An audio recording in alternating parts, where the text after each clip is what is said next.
बार strike करता है दिमाग पे कि बच्चे इसका मीनिंग ही समझ नहीं पाते हैं कि एक्चुअल में बताना क्या चाहते हैं। तो बात हुई कि वेव पैकेट का सब प्रिंसिपल आया। अब पैकेट यानी बहुत सारा, और पैकेट मतलब बहुत सारा, और बहुत सारे में वेव की, बहुत सारी वेव्स में पार्टिकल की पोजीशन ढूंढना बहुत कठिन काम था।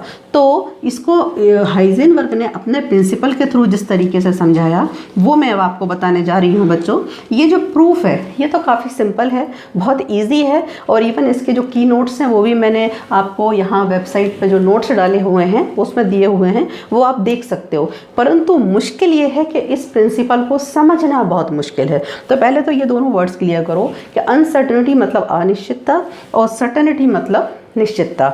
अब बात आती है कि कैसे पोजीशन, जैसे मैक्रोस्कोपिक कोई बॉडी है, मैक्रोस्कोपिक बॉडी मतलब जो बॉडी हमें आंखों से दिखाई दे रही है, सपोज एक कार है, अगर वो कार रुकी हुई है तो डेफिनेटली हम उसकी पोजीशन आसानी से बता सकते हैं। लेकिन यदि वो कार चलने लगती है और उसकी वेलोसिटी आती है तो हम उसकी वेलोसिटी भी बता सकते हैं। लेकिन यदि हम ये चाहें कि हम दोनों चीज़ें साथ में बता दें, पोजीशन भी बता दें और वेलोसिटी भी बता दें, तो कहीं ना कहीं तो प्रॉब्लम आएगी। लेकिन चूंकि मैक्रोस्कोपिक है, नज़र से आ रहा है, तो उसको नापना तो भी संभव था क्योंकि मास जो था वो बहुत ज़्यादा था। लेकिन इलेक्ट्रॉन के पर्सपेक्टिव में क्या होता था कि इलेक्ट्रॉन बहुत छोटा होता था, तो ये समझ ही नहीं आता था कि इलेक्ट्रॉन की पोजीशन कहाँ है और उसका जो है वेलोसिटी है वो नापना, एक साथ नापना संभव नहीं था। अब इसको आप ऐसे भी समझ सकते हो, जैसे यानी मैं सपोज यहाँ पर एक वेव बनाती हूँ।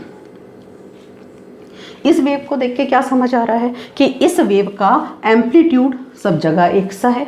इस वेव का जो आप लैम्डा कहेंगे, वेव लेंथ कहेंगे, ये भी आपको क्या दिख रही है, लगभग क्या दिख रही है, कांस्टेंट दिख रही है। तो यदि मैं आपसे ये पूछूं कि यहाँ पार्टिकल कहाँ पर है तो आप नहीं बता पाएंगे। क्यों? क्योंकि हर जगह तो एम्पलीट्यूड एक सा है, हर जगह तो लैम्डा एक सी है, तो पार्टिकल की पोजीशन बताना मुश्किल हो रहा है। क्यों हो रहा है? क्योंकि हम ये जानते हैं, 12th में भी पढ़े हैं कि intensity is directly proportional to A square. मतलब जहाँ इंटेंसिटी ज़्यादा होगी वहाँ एम्पलीट्यूड क्या होगा, ज़्यादा होगा। यानी जहाँ पार्टिकल होगा वहाँ एम्पलीट्यूड क्या होना चाहिए, ज़्यादा होना चाहिए। बट यहाँ तो हमें हर जगह एम्पलीट्यूड सेम दिख रहा है, तो हम पार्टिकल की पोजीशन नहीं बता सकते। अब इस वर्ड पर जाना कि पार्टिकल की पोजीशन मतलब एक्स। अब पोजीशन हम नहीं बता सकते हैं, पोजीशन नहीं बता सकते हैं मतलब पोजीशन में क्या आ गई, अनसर्टेनिटी। अनसर्टेनिटी को किससे शो करा, डेल। और ये जो अनसर्टेनिटी, ये पोजीशन नहीं बता सकते हैं मतलब अनसर्टेनिटी क्या हो गई, मैक्सिमम। ठीक है। अब यदि हम इसकी बात करें कि यदि हम इसका क्या नापना चाहें, वेलोसिटी नापना चाहें, तो वेलोसिटी हम इसकी आसानी से नाप सकते हैं। क्यों नाप सकते हैं? क्योंकि इसका लैम्डा जो है हर जगह फिक्स है, और हमने पढ़ा है कि lambda is equals to h upon p, है ना। और p जो है आपका लैम्डा चूँकि हर जगह फिक्स है, निश्चित है, तो आप इसी से ये भी कह सकते हैं कि p is equals to h upon lambda. Lambda भी कांस्टेंट है, h भी कांस्टेंट है, तो बनी बात है p भी क्या है, कांस्टेंट है। तो इसका जो मोमेंटम है, हमने अभी तक बात आपसे वेलोसिटी की थी, बट वेलोसिटी में यदि हम मास का मल्टीप्लिकेशन कर दें तो ये क्या बन जाता है, मोमेंटम। और यहाँ जनरली हम जो टर्म ले रहे हैं वो कौन सी टर्म ले रहे हैं बच्चों, मोमेंटम। क्योंकि जो वेलोसिटी होती है वो डेफिनेटली किस पर डिपेंड करती है, मास पर डिपेंड करती है। तो हाइजेनबर्ग ने जो दो इसके जो फिजिकल क्वांटिटीज़ ली थी वो क्या क्या ली थी, एक ली थी पोजीशन और एक क्या लिया था, मोमेंटम। तो इसको देख के हमें समझ में आ रहा है कि चूंकि लैम्डा कांस्टेंट है, h कांस्टेंट है, तो इसका जो मोमेंटम है वो क्या हो गया, ध्यान रखना, वो जो है वो सर्टेन हो गया। तो ये जो डेल लगा रहे हो ना, मतलब जो अनसर्टेनिटी है वो क्या हो गई बच्चों, मिनिमम। समझ रहे हो बात को? पोजीशन निश्चित हुई तो मोमेंटम क्या हो गया, वो पोजीशन निश्चित नहीं हो रही है तो मोमेंटम क्या हो गया, निश्चित हो गया। अब इसी को हम यदि अलग तरीके से लेते हैं, दूसरे तरीके से समझते हैं कि सपोज चूंकि आपने वेव पैकेट की बात की है, पैकेट में कोई एक वेव तो है नहीं, तो सपोज एक वेव कुछ इस तरह की है। ठीक है, ये एक वेव है, ये इस तरह की है, और इसमें हम देख रहे हैं कि इसका लैम्डा कुछ इस तरीके का है। चूंकि पहली है तो हम इसको नाम दे देते हैं 1। ओके। अब यदि हम दूसरा वेव लेते हैं, दूसरी वेव कुछ इस तरीके की है। ठीक है, ये आपकी फर्स्ट वेव है, ये आपकी सेकंड वेव है। अब इसका जो लैम्डा है ये कुछ इस तरीके का, इसको हम नाम दे देते हैं कितना बच्चों, लैम्डा 2। ठीक है। और एक और ले लेते हैं, तीसरी वेव भी ले लेते हैं, ठीक है। और जो तीसरी वेव है सपोज वो कुछ इस तरीके की है, चलिए ठीक है। तो अब इसका ये जो है ये क्या हो गया लैम्डा, इसको हम नाम दे देते हैं क्या λ3। वेव पैकेट है, मतलब बनी बात है कि जो रिजल्टेंट है वो इन तीनों वेव के सुपरपोजिशन से क्रिएट होगा। जब इन तीनों वेव का सुपरपोजिशन हुआ और रिजल्टेंट बना तो माना कि ये यहाँ पे कुछ डिस्ट्रक्टिव टाइप का हुआ और यहाँ कंस्ट्रक्टिव हुआ और कुछ ये पोजीशन बनती है। मतलब ये तीनों वेव पैकेट मिलके, तीनों वेव्स मिलके ऐसा कुछ एक वेव पैकेट क्या करते हैं, फॉर्म करते हैं। यदि ये एक ऐसा वेव पैकेट फॉर्म करते हैं बच्चों, तो हमको समझ में आ रहा है कि यहाँ एम्पलीट्यूड हाई है।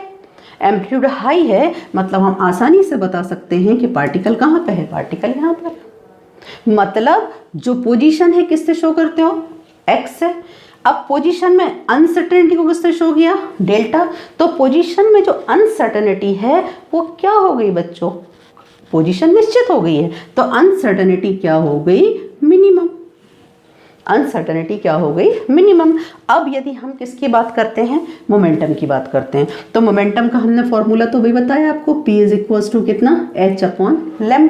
अब देखिए चूंकि ये 3 का है तो इसका λ1 था, तो इसका λ2 था, तो इसका λ3 था। देखने में ही समझ में आ रहा है कि तीनों के लैम्डा क्या हैं, अलग अलग हैं। ये लैम्डा क्या हो रहे हैं, लगातार चेंज हो रही है। वेवलेंथ क्या हो रही है, लगातार चेंज हो रही है। तो रिजल्टेंट जो बन रहा है उसमें भी वेवलेंथ जो है वो क्या हो रही है, बिल्कुल सर्टन नहीं है। जो है वेवलेंथ रिजल्टेंट की भी है वो भी सर्टन नहीं है। जब ये सर्टन नहीं है लैम्डा, तो डेफिनेटली पी भी सर्टन नहीं होगा। मतलब अनसर्टनिटी इन मोमेंटम जो होगी वो क्या हो जाएगी, मैक्सिमम। बात समझ में आई। एक चीज़ बढ़ती है तो दूसरी चीज़ कम हो जाती है। अब एक चीज़ बढ़ती है तो दूसरी चीज़ कम हो जाती है, मतलब रिजल्ट क्या रहा, रिजल्ट कांस्टेंट। आपके 8 सेमेस्टर्स हैं बीटेक में, 4 सेमेस्टर में रिजल्ट बहुत अच्छा आता है, 4 सेमेस्टर में रिजल्ट बिगड़ जाता है। रिजल्ट क्या रहा, कांस्टेंट, ना बहुत अच्छा ना बहुत बुरा। तो इन्होंने यही कहा कि हम दोनों को सर्टेनिटी के साथ नहीं नाप सकते हैं।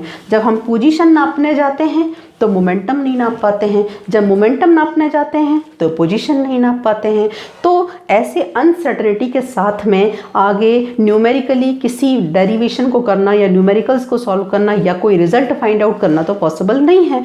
तो हाइजेनबर्ग ने ये कहा कि यदि ये चीज़ जो डेल एक्स है, मतलब अनसर्टेनिटी इन पोजीशन, और ये चीज़ यानी अनसर्टेनिटी इन मोमेंटम, ये दोनों चीज़ें एक बढ़ती है एक कम होती है, तो इनका रिजल्ट तो डेफिनेटली कांस्टेंट ही है। तो उन्होंने कहा ये लगभग किसके ऑर्डर का होता है, एच के ऑर्डर का होता है। एच मतलब क्या, प्लैंक कांस्टेंट। प्लैंक कांस्टेंट की वैल्यू सब जानते हो बच्चों, मतलब प्लैंक कांस्टेंट आपको रटा है कि प्लैंक कांस्टेंट निश्चित होता है, ये कांस्टेंट है, इसकी वैल्यू सब जानते हैं, ठीक है ना। अगर इसको मोर एक्यूरेटली देखा गया, न्यूमेरिकल्स में देखा गया, तो इसकी वैल्यू हमको जो मिली वो ये मिली कि del x into del p is greater than और इक्वल्स टू h/4 तो यहाँ भी देखना बच्चों, h भी कांस्टेंट है, 4 भी कांस्टेंट है, पाई भी कांस्टेंट है। मतलब हम ये कह सकते हैं कि इस अनसर्टेनिटी को इन्होंने एक सर्टन वैल्यू दे दी और किसी भी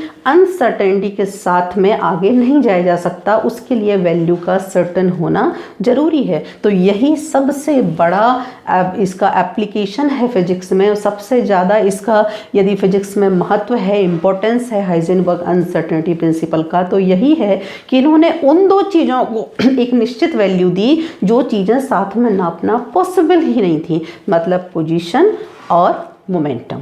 सो ये जो प्रिंसिपल है एक्चुअल में ये है